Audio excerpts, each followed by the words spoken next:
Time now for our community update this morning, and joining us for the first time is Oconto Mayor Lloyd Heyer, along with City Administrator Sarah Parizeau.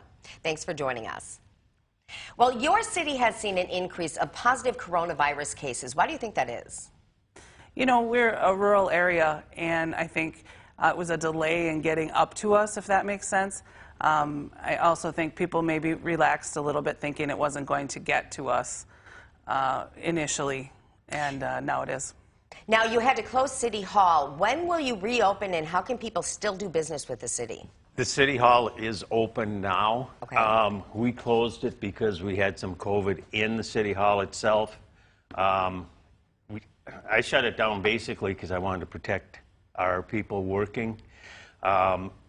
So we had a drop box where all the bills could be paid that way.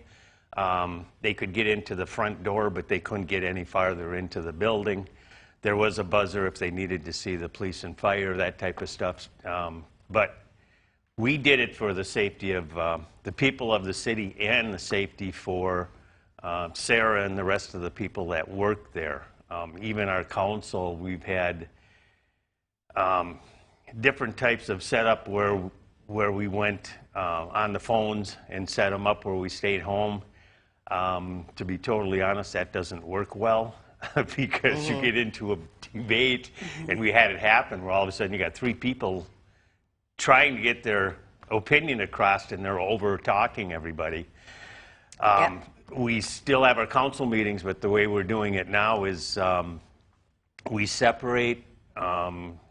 Sarah and I, instead of sitting in my position, I move over to where the attorney's supposed to be.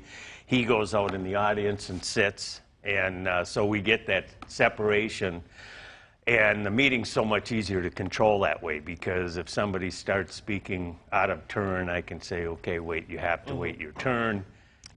Much easier. Okay, now the city gives out the Rose Award. Tell us about it, and why do you do this?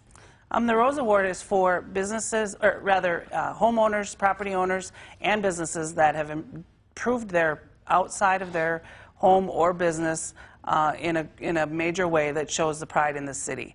So recently we gave out awards to 4 landlords or contractors that have flipped a bunch of properties in the city, either for rentals or for resale. Between all of them, they flipped and changed around 29 homes. Okay, now you have several large fishing tournaments around the city. How important are these tournaments to the community? For the city itself, it's very important. It brings in, our harbor is probably one of the most important water areas around. Our walleye fishing tournaments are huge. It supports our hotels and hotels around the area. Brings in hundreds of people, and they're there to spend money.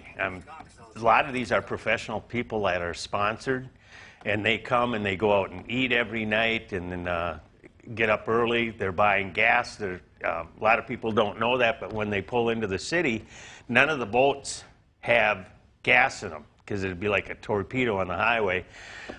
So when they come in, they're going to the gas stations. While they're at the gas stations, they're buying ice, whatever, food. It's good for the business. It's good publicity for the city. Oconto is rated, I believe, #1 in the country for walleye fishing. Oh, that's great. Yeah. Well, thank you so much for joining us today, Mayor and Sarah. We appreciate your time. Thank you. Thank you.